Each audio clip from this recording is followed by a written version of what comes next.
we take up Krishna consciousness seriously, we have to face obstacles from so many places, like for example, family members, here in India especially, they will create so many problems. When we take up Krishna consciousness, then we face so many obstacles from family members and others like that, in India especially. So my question is, when you came to Krishna consciousness, way back in 71, how you managed your parents and everything? You can please share this. When you came to Krishna consciousness, how did you manage that situation? The relatives and all creating obstacles. Well, there's no such a thing in Western countries because the families are broken.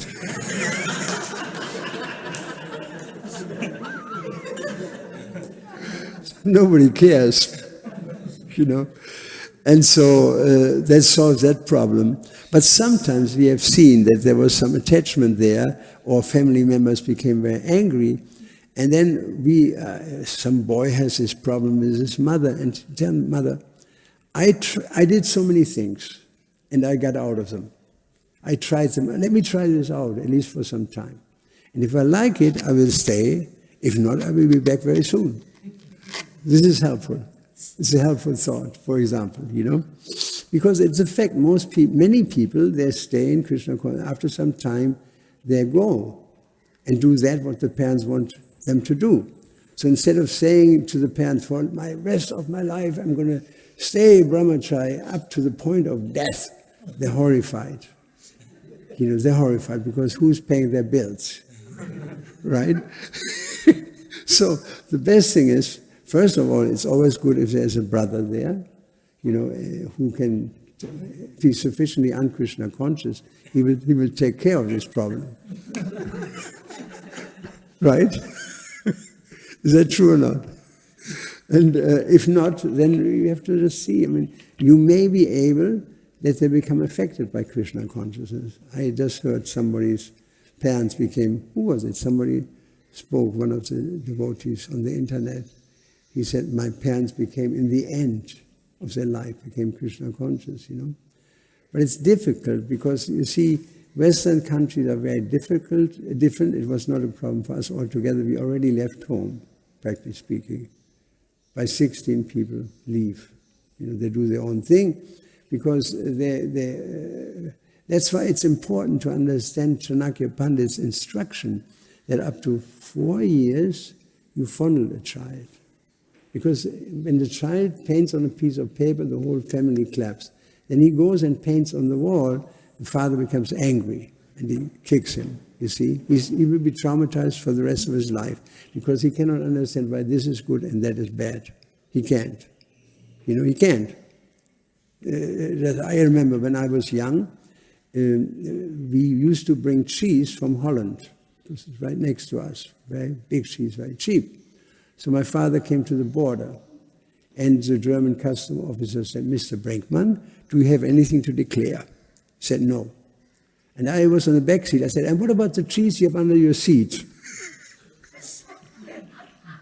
The custom officer says, out of the truth out of the mouth of a child. Can I have a look at it? My father had to pay. He had to pay. Then he drove a little bit and he stopped the car and whacked me in the face. Why did you tell him that? He always told me to tell the truth. Now I told the truth and you're angry. Right? Isn't it? Out of the mouth of a child. See, a child doesn't know what is right and wrong, basically speaking, unless you train him. And he trained me, but then he went outside of the training by doing something that he was not supposed to do, up to 4 years. From 4 to 16, everything has to be logic, reason, argument. You explain why you don't touch the stove. But I want to touch the stove. Why don't you touch the stove? He never does it again. It's by experience, either by hearing or by experiencing. Everything is explained by 16. Chanakya Pandit says the father becomes mitravan, he becomes a friend. And that means you have to step down from your position and give up your, you hang on the children. You have to let the children free, actually. Not the girls, the boys. Girls have to work under the father, under the husband, etc. But the boys, you have to let them go, because otherwise, at least in the West, the family, it will be a huge scene. I went through that, and everybody else went through that. There's a huge scene. You don't want to know, don't what they want you to do, and you slam the door. I said, I had it, I go, bye-bye. And so that's kind of part of Western life. You know, you leave home. And so for Prabhupada, it was, of course, a gold mine, all these people who had no ties.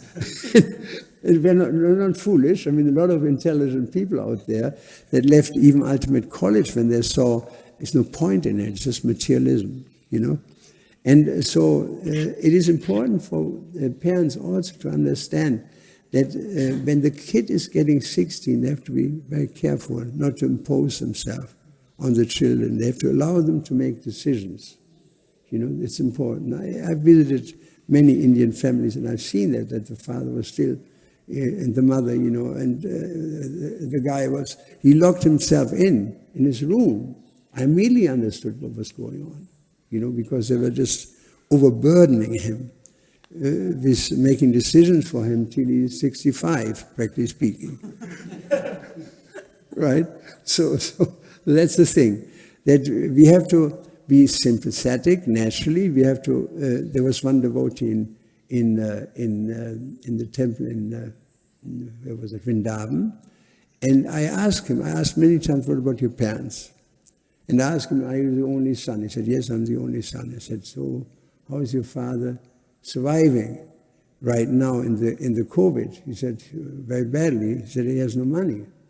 I said, if you're the only son, and the father has no way to maintain his wife, you can't be unreasonable.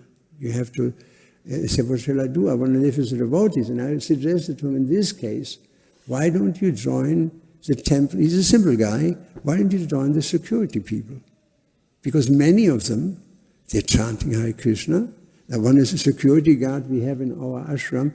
He's writing every day pages and pages, Hare Krishna, Hare Krishna, Hare Krishna, Hare Krishna. You can do that, but you can still be around devotees. Or there's some way that somebody helps you to send at least 10,000 rupees home every month. You know, some arrangement we have to do. We cannot be unreasonable. If you do so, you have the whole village against you.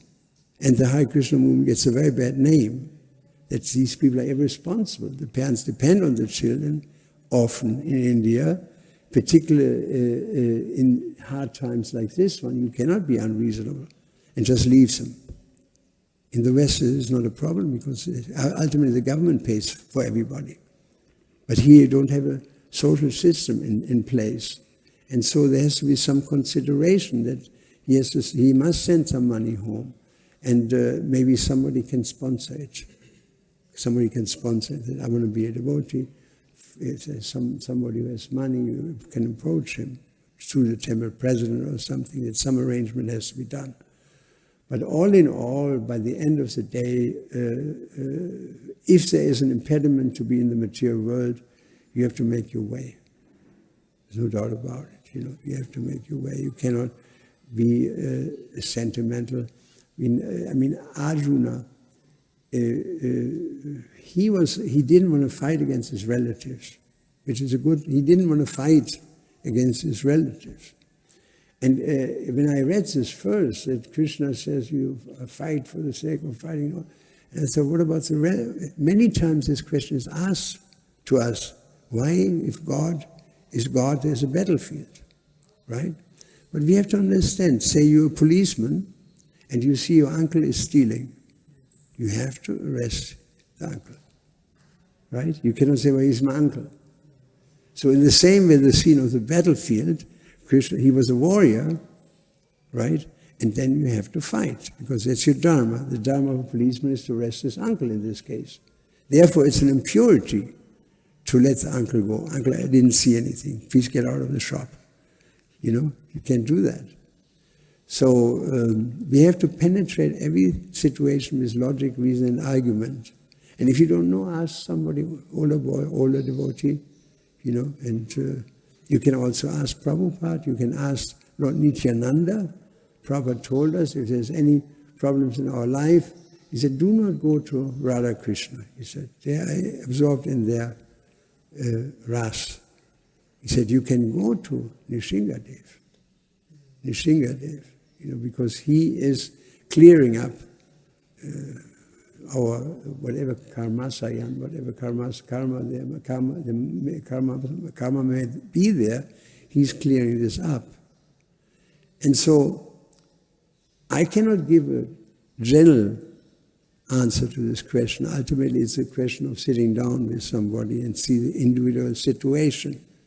That's why it's important to have Vaishnava relationships, that there's trust, that there's somebody you can go to and say, I have this problem, what shall I do?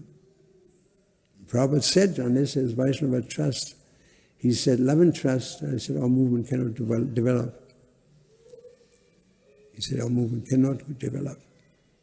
When I was a manager, I managed Prabhupada's arrival in Germany, and I had a magnetic board, magnetic, like a fridge, you can stick magnetic stickers, so I had everybody's name on stickers on this board. And I was managing, here's this department, that department, that department, who was going to go to Prabhupada today for this, that. And all of a sudden I felt somebody was behind me. I said, oh, Srila Prabhupada, please accept my obeisances.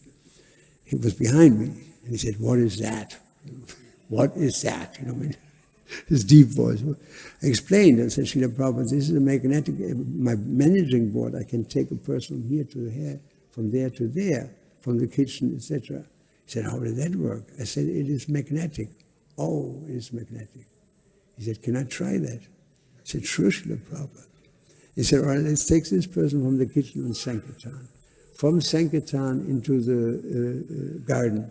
From the garden into here. And he messed up my board, basically speaking, for a minute, Then he looked at me, made a very grave face and said, and all this will fail. He said, if there's no love and trust. Such an important lesson. See, Prabhupada, he did this on purpose. Whatever he does is very on purpose. He immediately gives you a lesson, a deep lesson for life. That all this doesn't work if there's no love and trust. The other question? So tomorrow we have another happy day. And Monday I will not have any time at all. I leave early in the morning.